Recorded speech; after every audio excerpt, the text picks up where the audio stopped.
Well, hello. Happy Saturday. Another beautiful Saturday. Today is May 15th. Jen Patero here, of course. Today marks the 5-week countdown to my ketogenic contest prep. And wanted to share some rather unfortunate news with you because I did find out just the other day that the contest is now going to be virtual, which, not terribly surprised by.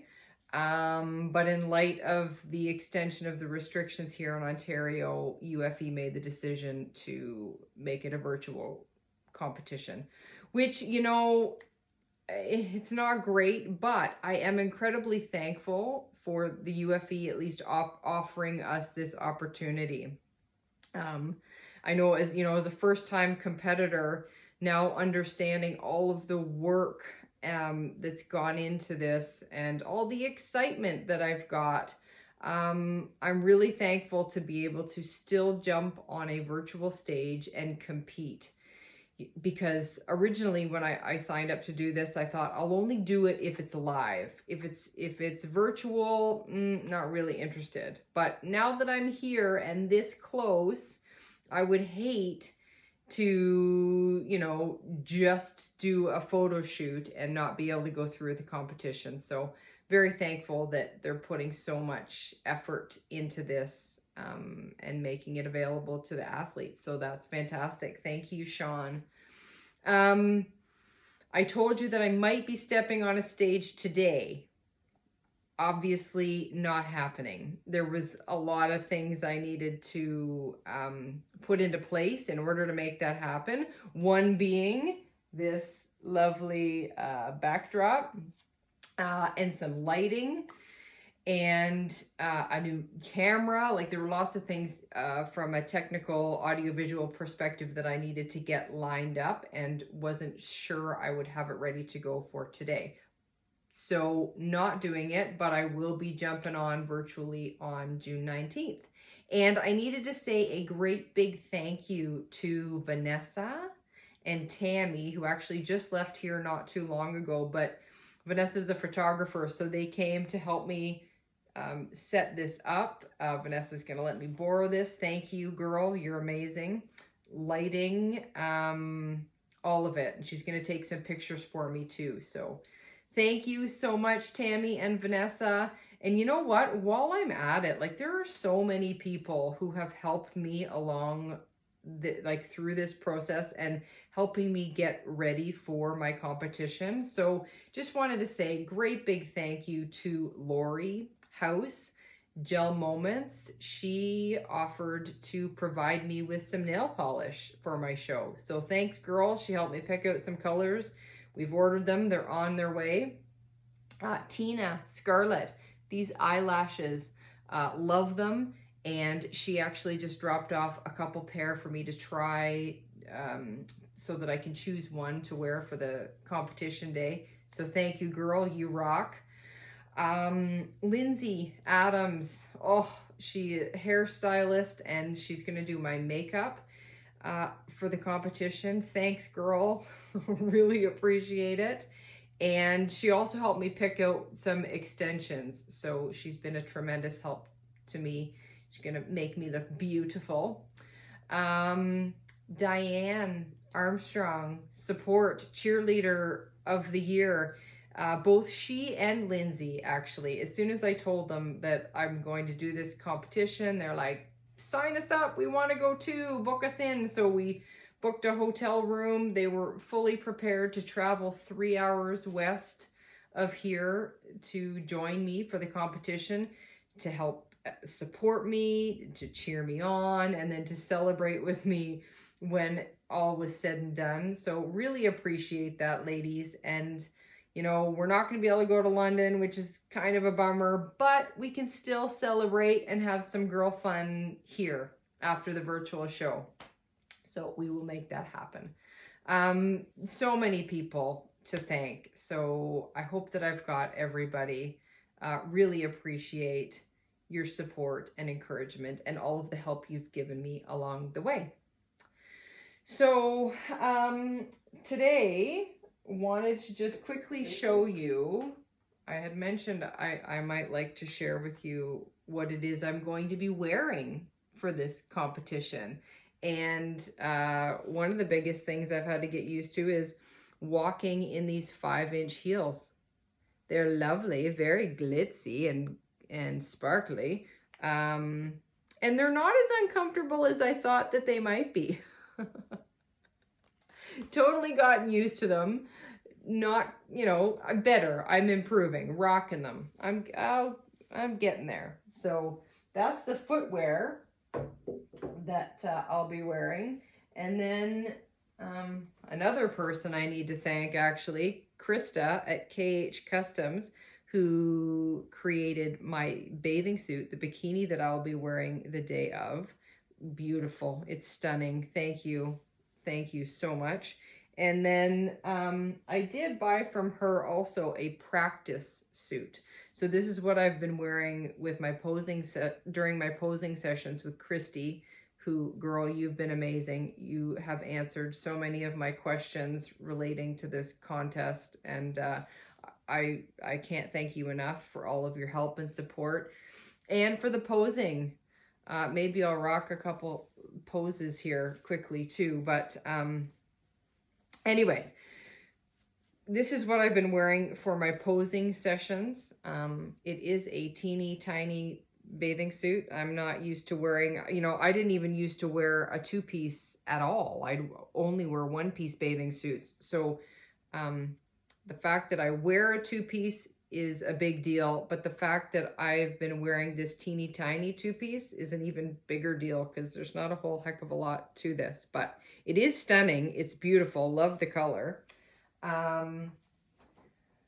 So tiny top, but then an even tinier bottom. So this, that's the front.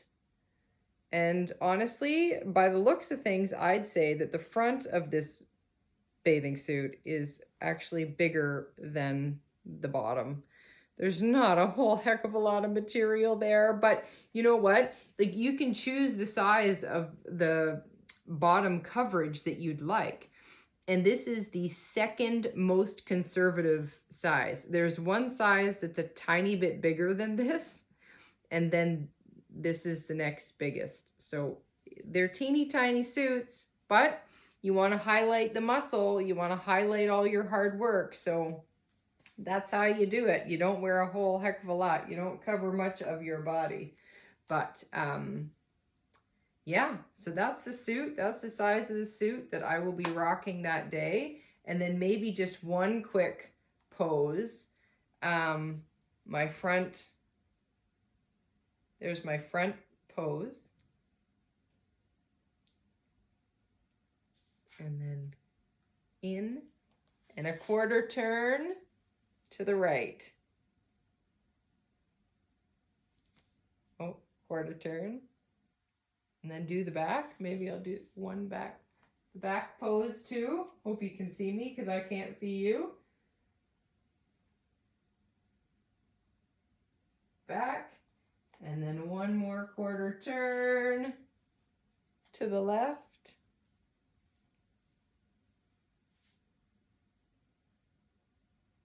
There it is. And then back around front.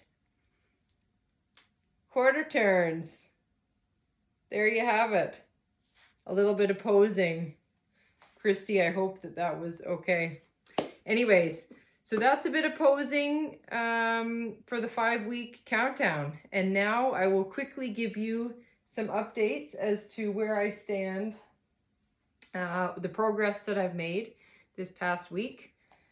Because you know what? It's been a bit of a struggle. It hasn't been a great week from a scale perspective. Yeah, I don't really know what's going on. Can't explain if it's a water electrolyte kind of balance thing I got going on, but I actually weigh a little bit more today than I did last Saturday. Today I weigh 124.2 pounds. Last week I was 123.8. So like I say, not entirely sure what's going on, but I do know that I'm leaning out. Like I can feel it. I'm very, like, I can feel my bones a lot more. I know I'm leaning out, but like I say, I don't know what's going on with my water retention and electrolyte balance. My body fat this morning was 13.1. Last week it was 13.2. Yeah, so I don't know. It's been a week. So my macros, my fat, actually, the Keto Savage has decided to keep my fat constant again next week. So I'm going to remain at 130 grams of fat, but my protein is going to decrease next week by 5 grams. So I go down to 90 grams of protein, and my carbs will stay the same at 10 grams. So I'm still doing 1 meal a day, which is working out really well. I'm still not really hungry. I can honestly say I'm managing quite well. There was one day this week where, I had my meal at 1:30, 2 o'clock, and then it was about 7 o'clock at night, and I had the thought that I was hungry and had to talk myself out of needing to eat. Like, no, I'm good. I don't need to eat anything. And I just had some extra water and I was fine. So am I starting to get a little bit more hungry? Yeah, I would say maybe a little bit, but certainly nothing. It's not it's very manageable, I guess is what I'm trying to say.